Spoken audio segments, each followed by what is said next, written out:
जय श्रीमन नारायण, जय श्रीमन नारायण। सीताराम सीताराम।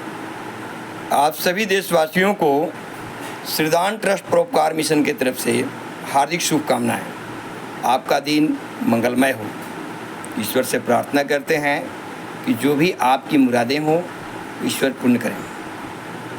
साथियों, आज का विषय है हमारा भारतीय किसान, अन्नदाता। मैं अपने तहे दिल से अन्नदाता सुखी भवा।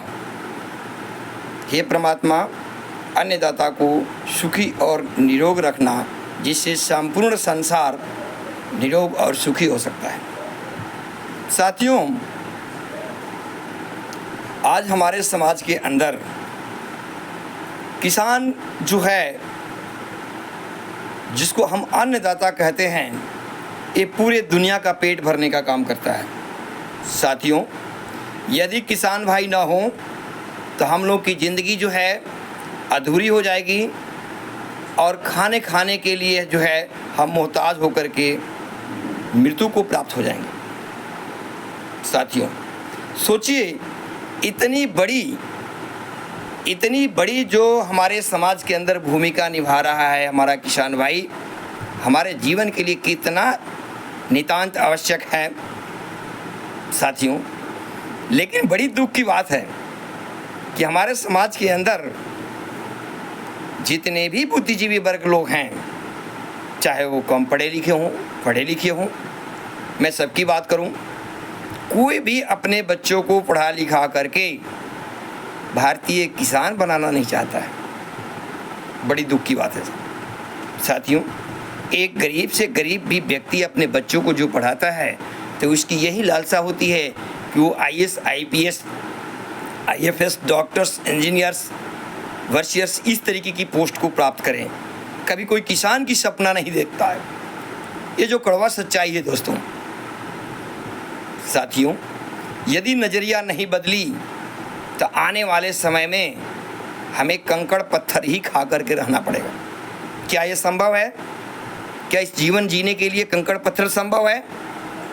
जब कोई भी व्यक्ति किसानगिरी, खेती करने के लिए तैयार नहीं होगा, साथियों, कितनी बड़ी समस्या हमारे जीवन के आगे सामने खड़ी है। किसान को हेल्प करने के लिए हमारे सरकार के द्वारा बहुत सारी कदमें उठाई जा रही है, उनको आर्थिक मदद पहुंचाई जा रही है, जिससे कि हमारे कृषि के अंदर हेल्प मिल सके और ज़्यादा से ज़्यादा अनाज उत्पन्न हो सके। बट साथियों, सरकार इस बात को महसूस नहीं कर पा रही है कि रियल में किसान है कौन। रियल किसान किसको कहते हैं? किसानगिरी की परिभाषा क्या हो सकती है? क्या जिसके पास ज़मीन है, 100 बीघे ज़मीन है, 50 बीघे ज़मीन है, 10 बीघे ज़मीन है, 500 बीघे ज़मीन है, क्या वो रियल किसान है? नहीं, वो लैंड माफिया है। उसके पास ज़मीन है, भूमि है।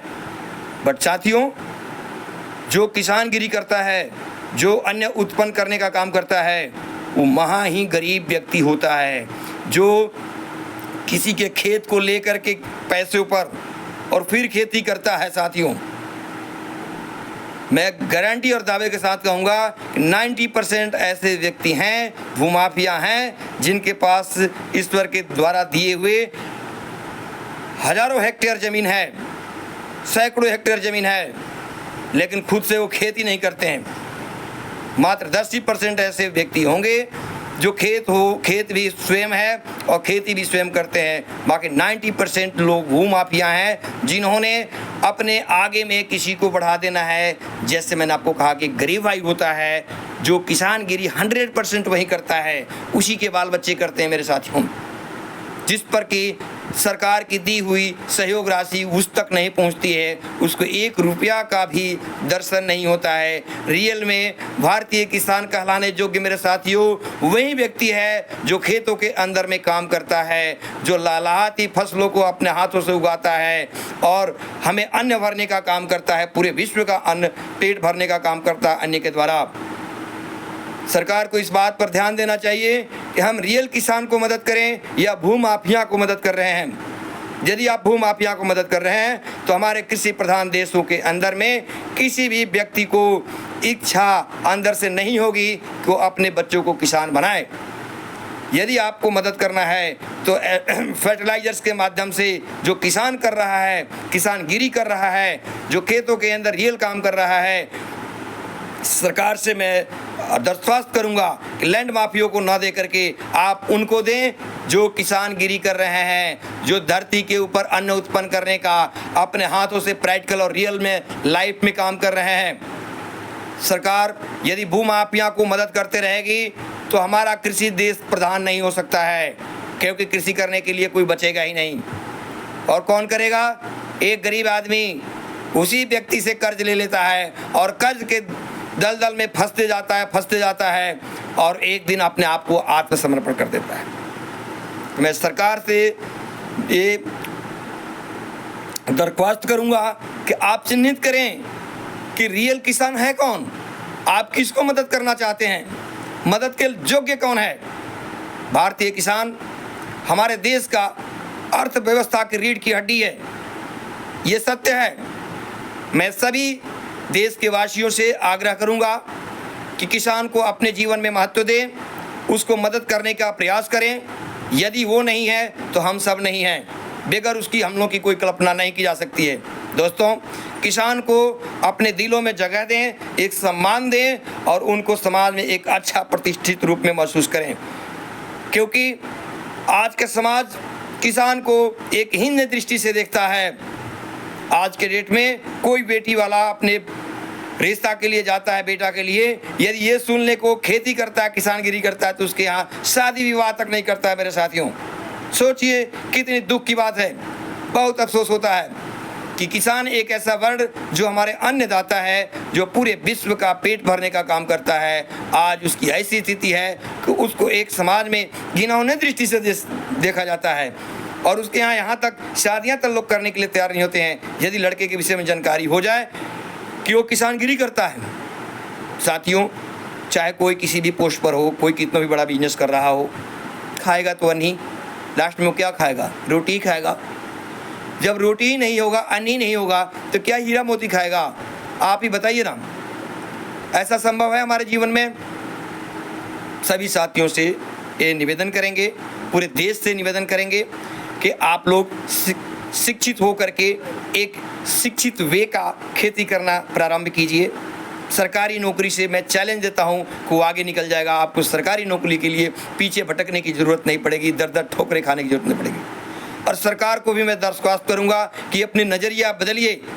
आप किसको हेल्प कर रहे हैं आपको पता ही नहीं है, केवल लैंड माफिया, उसके नाम पर लैंड है, आपने उसको सहयोग सहायता राशि प्रदान कर दी और उससे उसने बैंक में जमा करके फिर से पुनः जो है लोगों को ब्याज देकर उसी किसान को उसकी कमर तोड़ दे रहा है। बताइए साथियों, मदद किसको मिलना चाहिए? मैं सलाह और राय आपसे लूँगा। आप कमेंट्स में इस बात के लिए ज़रूर लिखें और ज़्यादा से ज़्यादा इस चीज़ को मुझे शेयर करें। क्या आपको इस वीडियो के अंदर क्या लगा, क्या गलतियाँ, क्या सही है? मदद किसको मिलनी चाहिए? किसकी मदद से हमारे देश में एक अर्थव्यवस्था में मजबूती आ सकती है? साथियों, मैं किसान भाइयों को तहे दिल से, जो ग्राउंड लेवल पर खेती कर रहे हैं, जो रियल में इसका हकदार हैं, उनको मैं सैल्यूट करता हूं। भगवान उनके जीवन काल में हमेशा सहायता प्रदान करें, सबलता प्रदान करें, निरोग रखें, उनके परिवार हमेशा खुशहाल बने रहें और श्रीदान ट्रस्ट परोपकार मिशन इस तरीके की अपनी सोच, अपना वक्तव्य समाज के बीच रखते रहेगा। आप सभी किसानों को मैं तहे दिल से धन्यवाद देता हूं, आभार प्रकट करता हूं। सुखी भवा, अन्नदाता सुखी भवा। जय जवान, जय किसान। भारत माता की जय, भारत माता की जय। धन्यवाद साथियों, धन्यवाद। आपका दिन मंगलमय हो। जय श्री राम, जय श्री श्याम।